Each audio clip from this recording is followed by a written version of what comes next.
وہ سیدہ کائنات فاطمہ الزہرا رضی اللہ تعالیٰ عنہ، حضور اکرم صلی اللہ تعالیٰ علیہ وسلم کی وفات تک آپ کی اولاد میں اگر کوئی باقی تھی تو صرف سیدہ فاطمہ تھی، اور حضور پاک صلی اللہ علیہ وسلم چھوٹی ہونے کے اعتبار سے اور بہت سارے معاملات کی وجہ سے حضرت فاطمہ کو نہایت عزیز رکھتے تھے، یہاں تک کہ ارشاد فرمایا انما فاطمہ بضعۃ منی، بے شک فاطمہ میرے ایک جگر کا ٹکڑا ہے، میرے جسم کا ٹکڑا ہے، یسرنی من یسرھا، جس نے اسے خوش کیا اس نے مجھے خوش کیا، اور جس نے اسے تکلیف دی اس نے مجھے تکلیف دی۔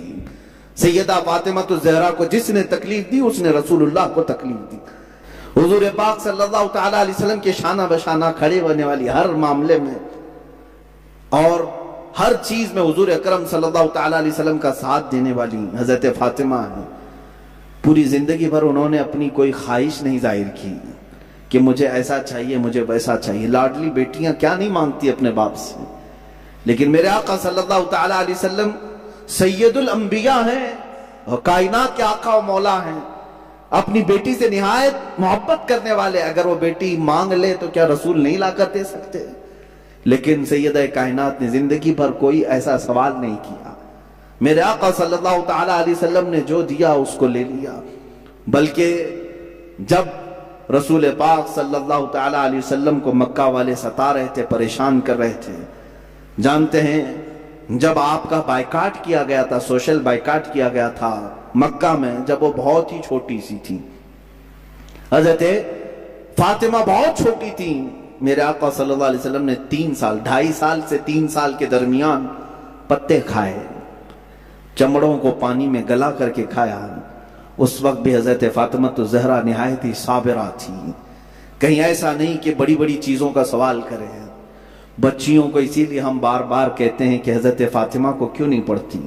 بات کہتا ہوں سیدہ کائنات فاطمہ الزہرا رضی اللہ تعالی عنہا کی، جب آپ کے نکاح کا وقت آیا، حضرت علی کرم اللہ وجہہ الکریم کی طرف سے جب پیغام آیا، حضور اکرم صلی اللہ علیہ وسلم نے فوراً قبول کیا اور دونوں کا نکاح کیا، سادگی سے نکاح ہوا۔ تھوڑا سا جہیز جو حضور پاک صلی اللہ علیہ وسلم نے، ان کے جہیز کا لفظ جو استعمال کیا جاتا ہے، بعض لوگ اس کے جواز کے لیے اپنے سارے ساز و سامان اکٹھا کرنے کے لیے اس جہیز کا لفظ استعمال کرتے۔ بات در حقیقت یہ تھی کہ حضرت علی حضور کے ساتھ ہی رہتے تھے مدینے میں، جب ہجرت کر کے آئے تھے تو مدینے میں حضور کے ساتھ رہتے تھے، جب شادی ہوئی تو گھر الگ کرنا پڑا، تو جب نیا گھر لیا گیا تو حضور نے کچھ سامان دلایا، یہی جہیز ہے۔ بھائی نیا گھر دلایا جا رہا ہے، آج سے نئی زندگی وہ شروع کر رہے ہیں تو کچھ تو سامان لگے گا۔ میرے آقا صلی اللہ تعالیٰ علیہ وسلم نے وہ گھر میں برتنے کے جو سامان حضرت فاطمہ کو دلائے، اسی کو جہیز کا نام دے کر کے یہاں کروڑوں وصول کرنے لگ گئے ہیں۔ ہاں یہاں تو 4 لوگ ایک ہی گھر میں رہتے ہیں پھر بھی جہیز لا رہے ہیں۔ سیدہ کائنات فاطمہ الزہرا رضی اللہ تعالیٰ عنہ کی ایک بات مجھے یاد آتی ہے، حضور پاک صلی اللہ تعالیٰ علیہ وسلم ان کے پاس تشریف لائے، کہا فاطمہ تمہارا نکاح علی کے ساتھ کر رہا ہوں، منظور ہے؟ حضرت فاطمہ نے کہا بابا جان آپ جو فرمائیں منظور ہے۔ حضرت علی مہر کتنا دیں گے؟ حضور پاک صلی اللہ علیہ وسلم نے فرمایا 400 مسقال چاندی دیں گے۔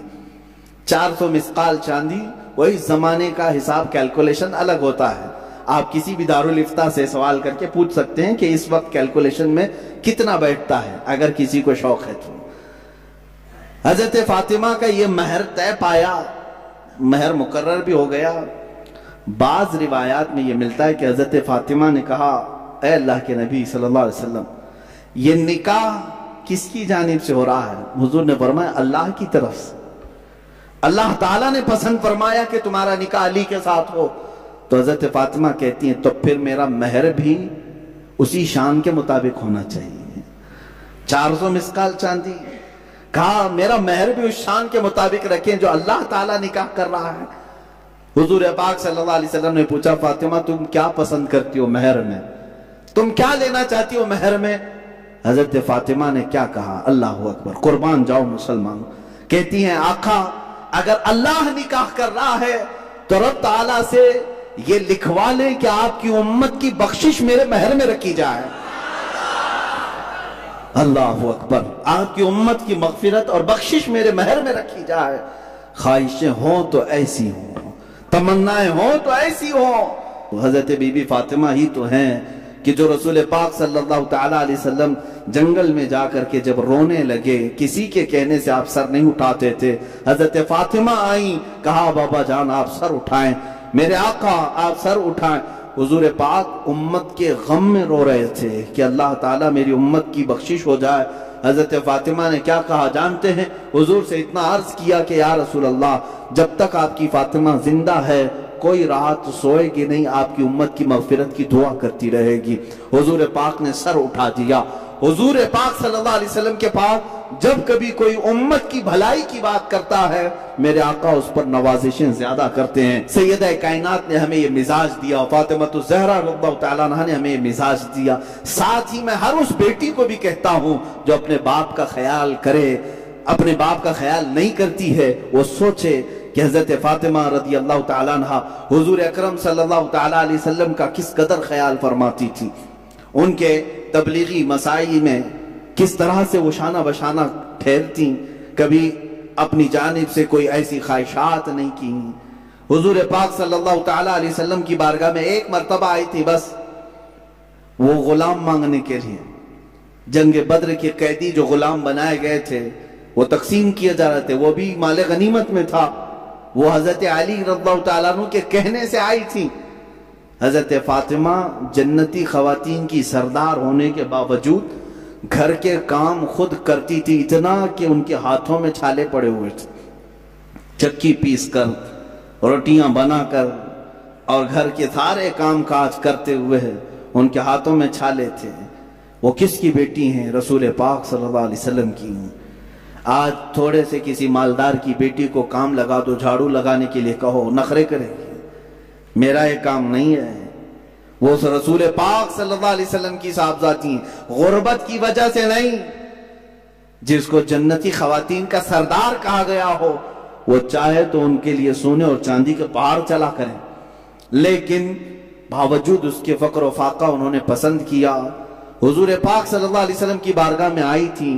मेरे आका सल्लल्लाहु अलैहि वसल्लम ने यूं जवाब में इरशाद फरमाया, फातिमा ऐसा कैसे हो सकता है? बदर के यतीमों का हक बाकी है, मैं उनका हक दिए बगैर तुझे कैसे गुलाम दे दूं? जाओ, जब थकन ज्यादा हो जाए काम काज से, 33 बार सुभान अल्लाह पढ़ो, 33 बार अल्हम्दुलिल्लाह पढ़ो, 34 बार अल्लाहु अकबर पढ़ो, अल्लाह ताला तुम्हारी सारी थकन दूर फरमाएगा। इसी को आज हम तस्बीह फातिमा भी कहते हैं। हम नमाजों में पढ़ते हैं, नमाजों के बाद पढ़ते हैं। ये तस्बीह फातिमा हुजूर की तरफ से अता की हुई तस्बीह है। फातिमा ज़हरा रज़ियल्लाहु तआला अन्हा जिंदगी तो यूं गुजारी, वक्त वफात भी उन्होंने वसीयत की थी कि मेरे जनाजे को खुले तौर पर ना ले जाना। जिस तरह से आम जनाजों को उस वक्त ले जाया जाता था, उनके जनाजे का पूरा साइड से कवरिंग किया हुआ कपड़ा लगाया गया, रात के वक्त ले जाया गया, मुख्तसर से लोग थे। हजरत सैयदा फातिमा ज़हरा रज़ियल्लाहु तआला अन्हा वफात के बाद भी अपनी कब्र अथर में मदफून हुई। और रिवायत में ये मिलता है कयामत के दिन भी, जब सारे महशर के लोग खड़े होंगे, तब एक फरिश्ता निदा देगा, गद्दू अबसारकुम फइन्न फातिमत बिन्त मुहम्मदिन तमुर्रु अला सिरात। ऐ लोगों, अपनी आंखें नीची कर लो, इसलिए कि मोहम्मद अरबी सल्लल्लाहु अलैहि वसल्लम की बेटी फातिमा पुल सिरात से गुजर रही हैं, जन्नत की तरफ जा रही हैं। और रिवायात में बताया गया है वो 70,000 औरतों के साथ जा रही होंगी।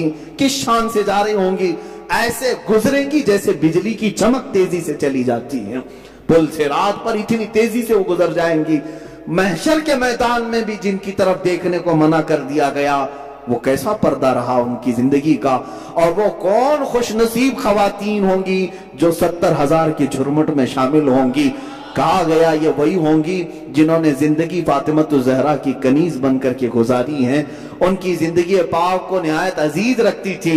मेरे अजीजों, वो खवातीन हजारों की तादाद में हो सकती हैं। अल्लाह ताला हमारी बच्चियों को उस झुरमुट में जगह अता फरमाए, हमारी बीवियों को, हमारी माओं को, हमारी बहनों को मौला उस जमात में जगह अता फरमाए।